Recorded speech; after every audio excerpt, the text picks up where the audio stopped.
Prej të paktën një muaj në Durrës janë rikthyer turet organizuara turistike, ndryshe nga muajt e dimrit kur kryesisht udhëtimet e turistëve ishin individuale.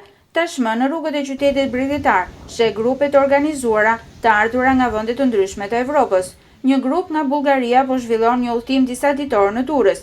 Historia antike dhe trashëgimia e pasur kulturore mbeten asi më i fortë që Durrësi ka në sytë të huajve. I am captivated by its history.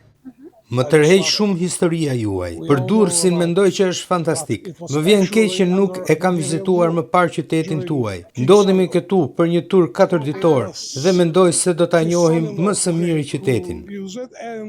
Në këto ditë të fundit të marsit, Durrësin po e vizitojnë edhe shumë turistë që vinë në mënyrë individuale për të njohur nga afër me Shqipërinë. Jehona e promocionit që është bërë vendi tonë në mediat ndërkombëtare duket se e ka dhënë efektin e pritur nga autoritetet dhe operatorët turistik.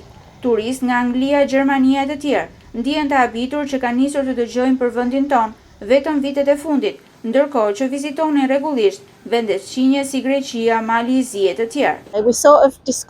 Shqipërinë e zbulova një vit më parë dhe vendosëm që ta vizitojmë tani. Keni një histori mjaft interesante, jeni një vend i bukur. Do të qëndrojmë 8 ditë këtu, por ende nuk e kemi vendosur cilat qytete do të vizitojmë. Më pëlqejnë shumë dhe çmimet, tek ju është shumë lirë. Po qëndrojmë në një apartament shumë të mirë.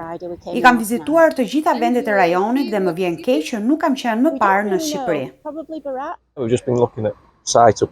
Sa po pam amfiteatrin antik, është një vend fantastik dhe do të rikthehemi sërish ta shohim më intensisht, pasi monumente të tilla janë të rralla. Kemi ardhur dje në Durrës, edhe na duket një qytet i këndshëm. E vizitojmë për herë të parë vendin tuaj. Na pëlqen këtu. Çmimet e hoteleve dhe restorantet janë shumë të lira. Do të qëndrojmë disa ditë këtu. 2 vitet e fundit sezoni turistik në Durrës nuk kufizohet vetëm në 3 muajt e verës, ndërkohë që autoritetet vendore dhe qendrore synojnë për një turizëm gjithvjetor në qytetin bregdetar.